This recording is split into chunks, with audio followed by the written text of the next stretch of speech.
Welcome to the Great Detectives of Old Time Radio from Boise, Idaho. This is your host, Adam Graham. If you have a comment, send it to me, box 13 at greatdetectives.net. Follow us on Twitter at Radio Detectives and become one of our friends on Facebook, facebook.com/Radio Detectives. Before we do get started, I want to encourage you, if you've not already, to pick up my latest ebook, All I Needed to Know I Learned from Dragnet. In it, we take a look at life lessons that can be learned from 7 great fictional detectives and police officers, including Poirot, Joe Friday, Johnny Dollar, and Frank Cannon. The book is available at all major ebook stores, or just go over to store.greatdetectives.net. Now it's time for today's episode of The Adventures of Ellery Queen, and it's the Armed Forces Radio Services version of The Adventure of Dead Man's Cavern. The original air date, April the 15th of 1944. The Adventures of Ellery Queen.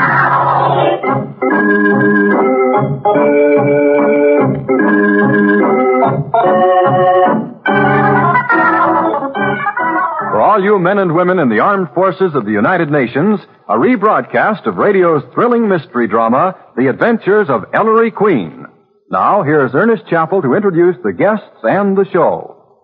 Ellery Queen invites you to match wits with him as he relates another story of a crime he alone unraveled. Before revealing the solution, he stops the play, gives you a chance to solve the mystery. Our guest armchair detectives for this evening are Miss Marjorie Lawrence, Metropolitan Opera star, and Mr. Beverly Kelly of the Ringling Brothers Barnum and Bailey combined shows. And now, Ellery Queen, master detective and your host for the next half hour. Thank you, Ernest Chappell, and good evening, ladies and gentlemen. Well, tonight we tell you the strange mystery of the ghost in the mountaintop cave. I call it The Adventure of Dead Man's Cavern.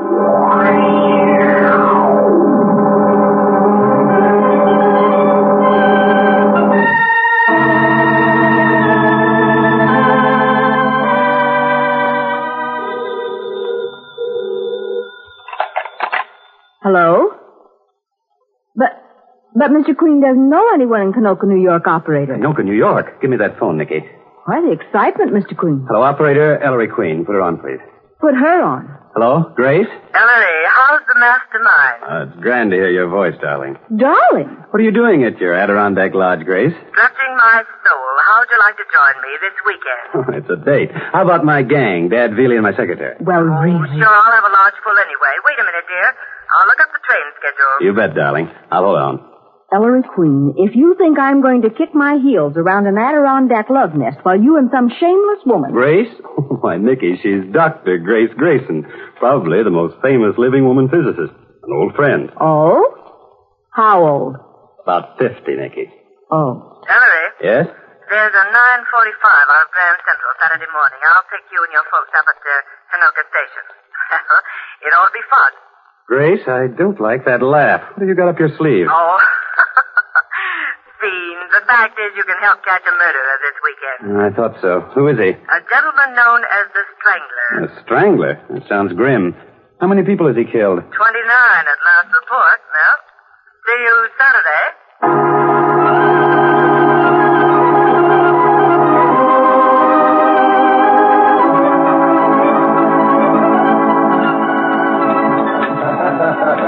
Strangler. I could strangle you, Grace.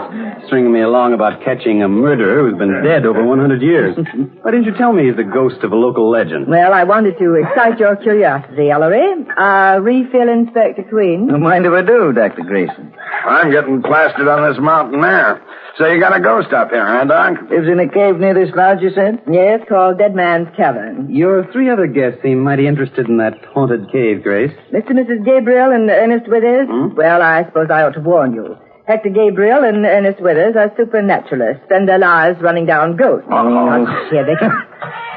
Going to join us on the porch, gentlemen? Oh, Gabriel, you're a gullible idiot. The way you were taken in by that ectoplasm trick in Seattle. Well, you would have been fooled, too, Withers. Oh, really? Remember how I exposed that crowd of fake mediums in Nashville, Gabriel? But you were ready to tell the whole world. You annoy me. Sit down, boys. Now, that's the way you've been with those two for 20 years, Ellery. Friendly enemies. Mr. Gabriel, I'm told you have the largest and most valuable library of psychic works in the world. Yes, indeed, Mr. Queen.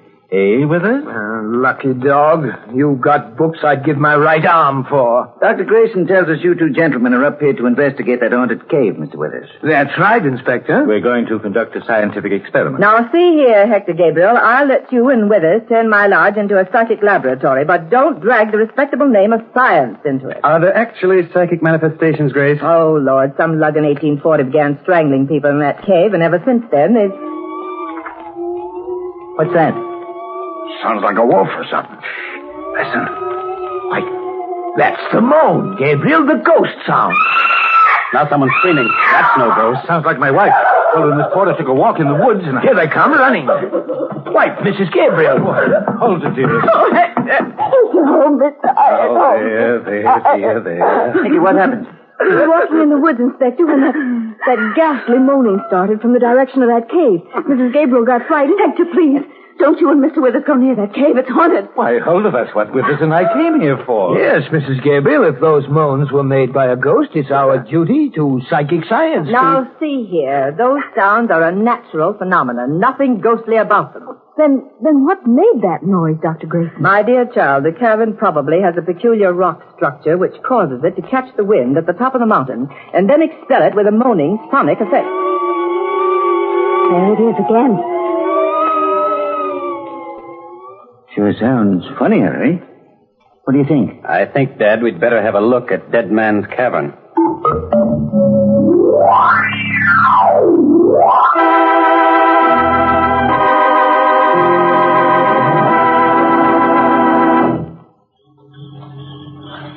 Grace, must we go through these woods to get to the cave? Yes, Ellery. No way of going around it. Sheer cliff on either side. I wonder why the moan stopped, Withers. Exasperating, Gabriel. Hold it, everybody.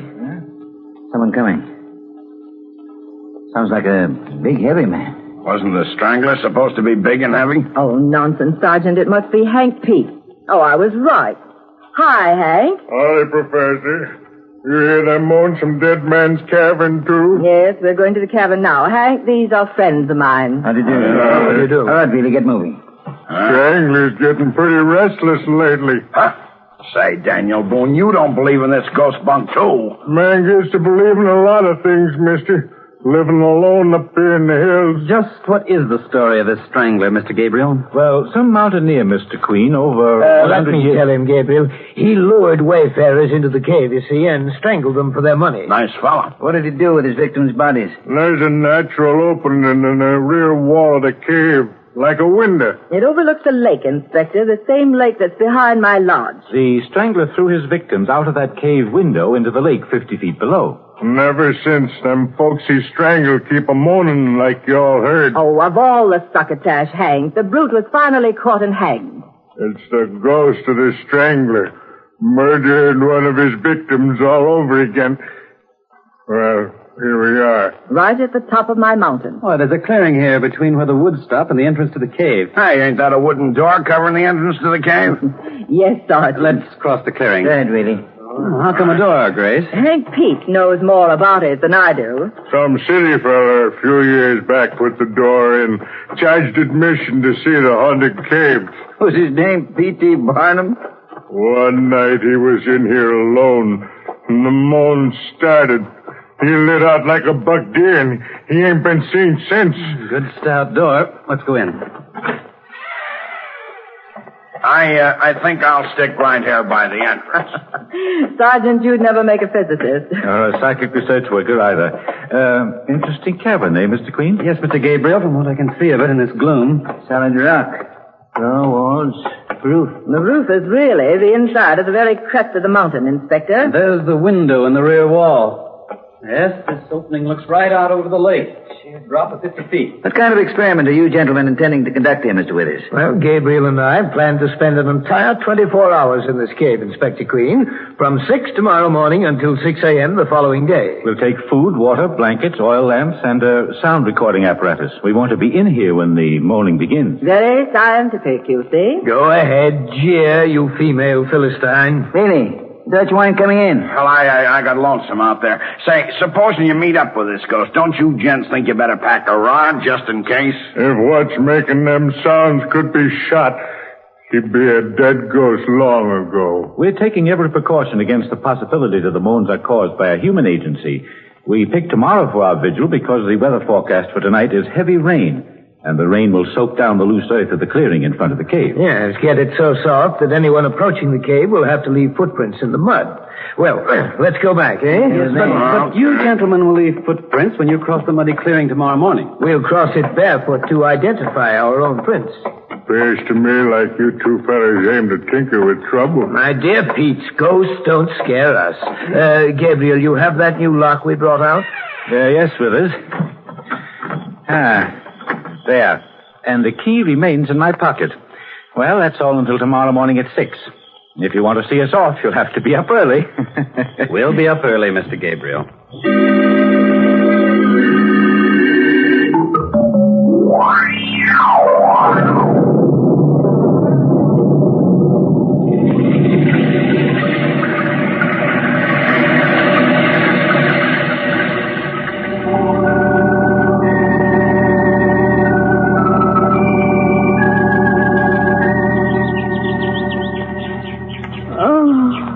Gosh, I'm sleepy, Ellery. Mrs. Gabriel and I had to double up last night, and she moaned all night long. Are the others following us? All except Hector Gabriel. I wonder where Gabriel is. He bunked with me last night, but when I woke up this morning, he was already gone. He must be waiting for us at the cave. Oh, look, Ellery. Is that the old woodsman Dr. Grayson mentioned last night? Hank Pete? Oh, yes. Morning, Hank. Up early to see Mr. Gabriel and Mr. Withers start there watching the cave? Mr. Queen, I just been over to the clearing at the edge of the woods. Somebody's in that cave. What? Cave door is open. What's that, Hank? Cave door open? Why, it can't be. Gabriel and I put a new lock on it yesterday, and he has the only key. Come see for yourselves. It must be your husband, Mrs. Gabriel. Well, I don't understand it, Sergeant. But weren't Mr. Gabriel and Mr. Withers to go into the cave together? Yes, we were. Keep your shade on, Mr. Withers. Take a look. The prints of a small man's bare feet. And they go perfectly straight across the mud of the clearing to the cave door. Just one set of prints. Ingoing. Why, he's tricked me. His word of honor we'd go in together. His word of honor. I'm sure Hector wouldn't do anything dishonorable, Mr. Withers. Well, these are his footprints, aren't they? There couldn't be anyone else's here. They're so small.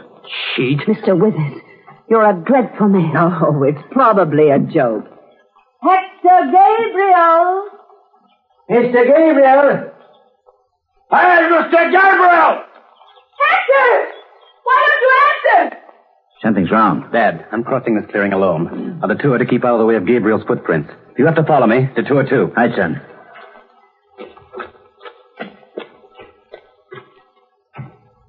Dad, Billy.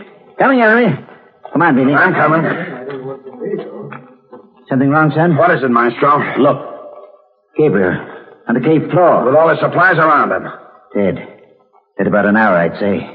Since 5 a.m. Face contorted by a horrible fear. And no wonder. Look at his neck. He's been strangled.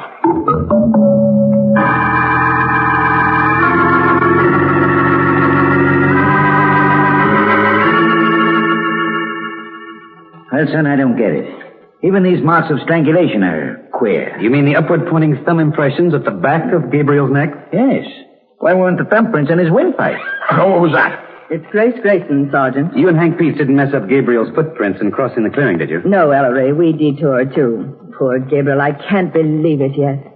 Hank, look at him. Well, the ghost of the strangler, I told Will you stop jabbering about ghosts, Daniel Boone? You're scared. Get out of here. Stop it, Hank. What are we going to do? Poor Holder's in a state of collapse. Nicky's trying frantically to calm her down, and that man with us hasn't uttered a word since this happened. Who did it? Come outside. I want to show you something. What is it, son? The only way Gabriel's murderer could have got into the cave was the way Gabriel got in, by crossing this muddy clearing. Well, where are the killer's footprints? You didn't see no prints in this mud when we got here this morning, except the ones of Gabriel's bare feet, did you? I see. Obviously, the strangler entered the cave some other way. How, Grace? The only other opening into the cave is that natural window in the rear wall, which overlooks the lake. That opening is 50 feet above the lake at the top of a sheer cliff. The roof of the cave. Not a rope down. We've been up there. It's covered with smooth mud. And no human foot ever stepped on it. And at the sides of the cave, it's sheer precipice, too. Oh, well, of course. The killer came here during the rain, which wiped out his prints. Lay in wait for Gabriel, who came when the rain had stopped. What happened to the prints the killer made leaving? That's not the important point, Dad. The killer couldn't have got into the cave before Gabriel, Grace. The door was locked with a new lock, and only Gabriel had the key, which is still on his person. Then the killer used a grappling iron at the end of a strong line. You mean throw a line up from the lake, Grace? Yes. Someone stood in a boat on the lake below and threw up a grappling iron which caught the window. Guess again, Dr. Grayson. The iron would have left scratch marks on the sill of the rocky opening. And there ain't no scratch marks. Then how do you explain it? You're wasting your time. Ghosts don't need grappling irons. And they don't leave footprints. Yes, Grace. Remarkable as it seems, it looks as if Hank Pete is right. In the setup, Hector Gabriel could only have been strangled by a ghost.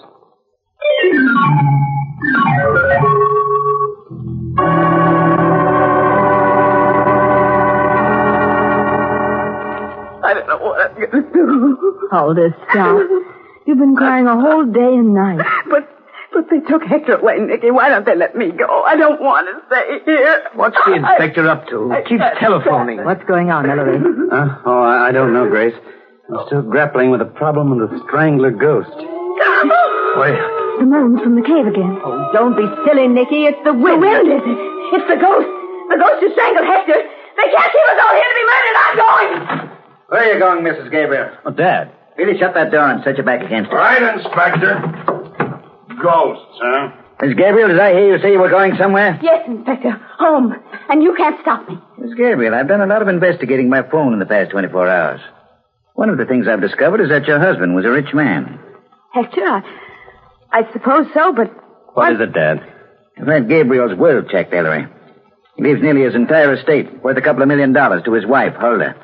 You mean you think I killed Hector? Your husband was almost 20 years older than you, Mrs. Gabriel. Oh. Yes, quite possible. Why, you're crazy. Next thing we know, you'll be accusing me of strangling Gabriel. Exactly what I had in mind, Mr. Withers. Wait, what do you mean, Inspector? You and Gabriel were at each other's throats for over 20 years, Withers.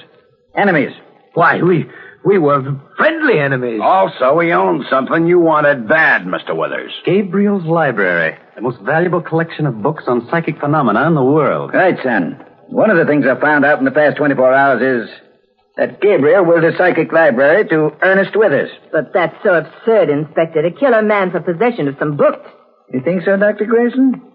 Maybe you'll agree that your motive was stronger. My motive? To kill Hector Gabriel? Dad, Grace involved with Gabriel. She was his first wife. Gabriel's first wife? Did you know that, Ellery? No, I didn't, Nicky.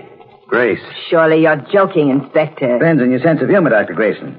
Fact is, Hector Gabriel ditched you to marry Huldah. And you know what they say about a woman scorned. So you think I killed Hector out of revenge for having thrown me over? I can see your point, Inspector. Only I didn't. It's not any one of us. It was the ghost, I tell you. The ghost! Ah, that ghost story is a lot of camouflage. Yes. One of you three strangled Gabriel in that cave. Only question is, which one? Now, who would that be? Dilly, see what it is. Right, No, please don't open it.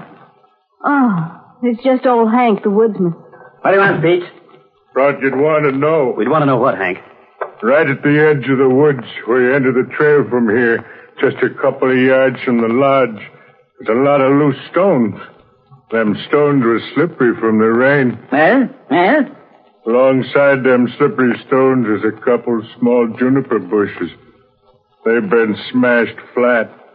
I figures how this fella Gabriel slipped on them stones on his way to the cave yesterday morning.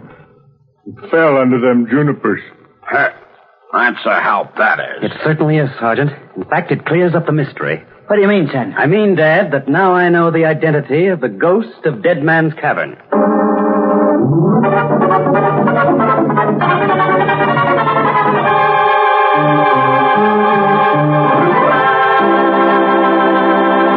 And there, ladies and gentlemen, you have the mystery of Dead Man's Cavern. Have you an answer to it? Well, suppose you compare solutions with our guest armchair detectives. Nikki, will you please introduce our guests? Well, Ellery, our first guest tonight is Miss Marjorie Lawrence, famous metropolitan soprano. Stricken with infantile paralysis a couple of years ago, Miss Lawrence has fought against this dread affliction courageously and successfully, as evidenced by her recent triumph in the role of Isolde at the Met. Our second guest tonight is Mr. Beverly Kelly of the Ringling Brothers Barnum and Bailey Combined Shows, or, as all America calls it, the Circus, now playing at Madison Square Garden. Mr. Kelly has described the Big Top to millions over the radio and is well-known author of books and stories on circus life. All right, Ellery? Thanks, Nikki. Miss Lawrence, who strangled Gabriel? Well, I don't think anyone strangled him. I think that he slipped and fell on those stones under the juniper bushes. Yes? I think the moaning sounds came from natural means somehow. The wind through the rocks or something. Yes? So that's what I would say. Well, thank you, Miss Lawrence. And now, Mr. Kelly, who do you think strangled Gabriel? Well, Ellery, if those footprints outside the cave weren't so small, I think we could blame it on Gargantua. But I think I'm going to put my money on Gabriel's first wife and say that he fell from grace. Well, thank you, Mr. Kelly. Well, how about it, gang? Think you've got the answer? The guests have had their say, and Ellery Queen will tell you the solution in just a few moments. So, to give you a little time to talk it over and make your guesses, here's music by Frank Duval and his orchestra. Soliloquy.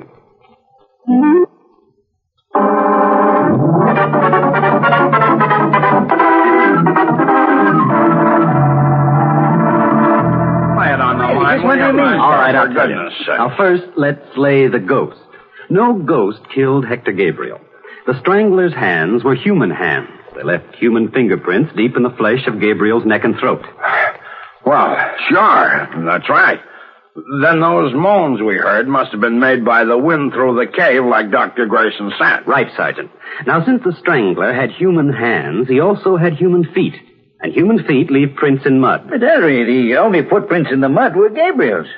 One set, ingoing. I know.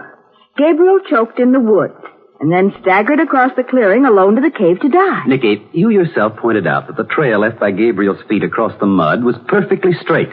Men dying of strangulation don't walk in a straight line. No. When Gabriel crossed that clearing, unlocked the door, and entered the cave, he was perfectly well. So the murder was committed in the cave. And for the murderer to have choked Gabriel in the cave, he had to get there. Problem. How did the killer cross that muddy clearing without leaving footprints? And the more you think about it, the more obvious the answer gets. What do you mean? He crossed it on Gabriel's back. Gabriel carried him. Ellery. I know, Dad. Other theories are possible, but my theory can be backed up. What was the exact position of the strangler's thumbs on Gabriel's neck? The thumb marks pointed upwards on the back of Gabriel's neck. Which is possible only if at the time he committed his crime, the strangler was behind Gabriel. Strong confirmation that the strangler rode across that mud on Gabriel's back. And when Gabriel entered the cave, the person he was carrying began to choke him before even getting down. Oh, but Maestro, how did the killer make Gabriel carry him? Important question, Sergeant. Grown men don't play piggyback at 5 o'clock of an Adirondack morning. One person carrying another suggests that the person being carried had to be carried. An injury? Yes, Dad. Hank Beach just told us he'd found a place in the trail where someone had slipped on loose, wet stones and fallen into some juniper bushes. Hank opined it was Gabriel, because he thought Gabriel was alone.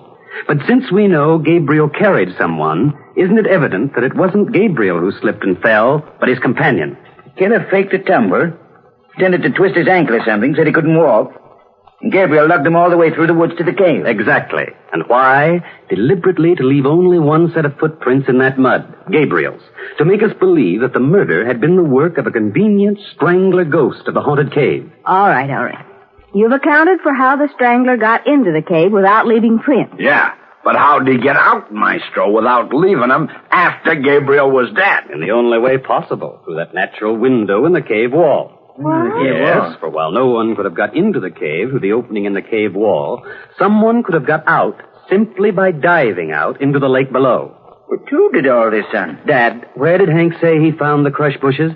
At the edge of the woods as you went to the trail leaving Dr. Grayson's lodge. Yes. In fact, Hank said it was only a few yards from the lodge. But observe, the killer pretends to injure himself a few yards from the lodge. Yet Gabriel carries him all the way through the woods to the cave. Why? Why didn't Gabriel carry him back the few yards to the house? Wouldn't he have done that if, say, his companion had been his wife or Dr. Grayson, or, in fact, anyone except one person? One person? There can be only one reason why Gabriel carried his companion all the way to the cave. And that was because he and the killer were bound for the cave. Because he and the killer were supposed to share the cave for the next 24 hours. Well, I'll be... Yes.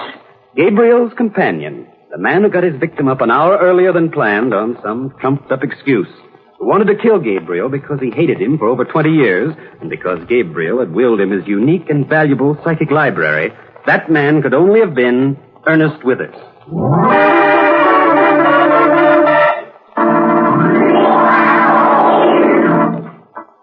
And there you have the solution to the mystery. How did you GI detectives do? Did you have the right answer? Well, we have a few minutes remaining, so here's more music by Frank Duval and his orchestra. Dancing in the Dark.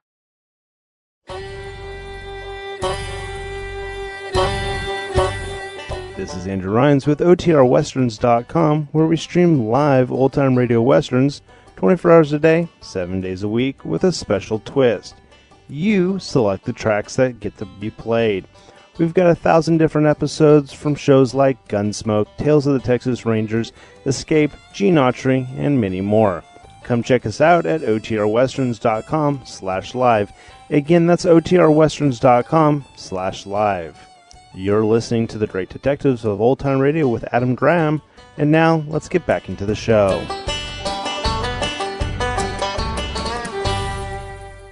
Welcome back. Well, I have to say that I was disappointed that whoever preserved this cut out the musical cues. Unfortunately, unless somebody out there's got an orchestra, not a whole lot we can do about it. They did preserve the armchair detective part, and I did enjoy that. I love puns, and I don't know if the star actually thought he had a solution. But basically went ahead and decided to go ahead and just at least get off a good pun. Overall, a pretty interesting story. We do now turn to our listener comments and feedback. We start off with Dave, who comments, just loving all you got going on. Old-time radio way better than modern TV dregs of tired ideas and reality shows. Thanks for giving my wife and I a reason to snuggle on the couch together. Gathered around the Wi-Fi Bluetooth radio. How about a shout out for us Canadian listeners? All the best. Keep up the great work. Well, thanks so much, Dave. Definitely appreciate your comments, and also retweeted a couple of posts. And thanks to all of our listeners in Canada. Canadian listeners actually account for about 10% of the show's total downloads. So we definitely appreciate all our great Canadian listeners. And now we also have a review from the iTunes store. And this is of the app. Arthur Kimberly writes, can't comment on the quality of the technical, but I'm disabled and have been for almost 20 years. I just love old radio shows, especially detective stories. I have other old-time radio apps, but so far, The Great Detectives is my favorite. And it has TV shows too. Too many days I'm feeling anxious or down because of my physical limitations, and I turn on Sherlock or Marlowe or one of my other favorites. My mind gets distracted. I feel better 30 minutes at a time. I enjoy the selection, the random playlist, the continuous feedback. My 16-year-old has insomnia issues. I can't count the times we are listening to The Great Detectives at 1, 2, or 3 a.m. He really enjoys listening, which helps him relax and fall asleep. Might take a few shows.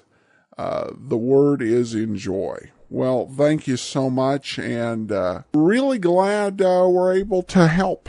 Truly appreciate your kind comments out there. Thanks so much. And all the best to you and your son. Well, that will do it for today. We'll be back tomorrow with the adventures of Philip Marlowe. And then join us back here again next Tuesday for another episode of Ellery Queen. In the meantime, send your comments to box13@greatdetectives.net. Follow us on Twitter @Radio Detectives and become one of our friends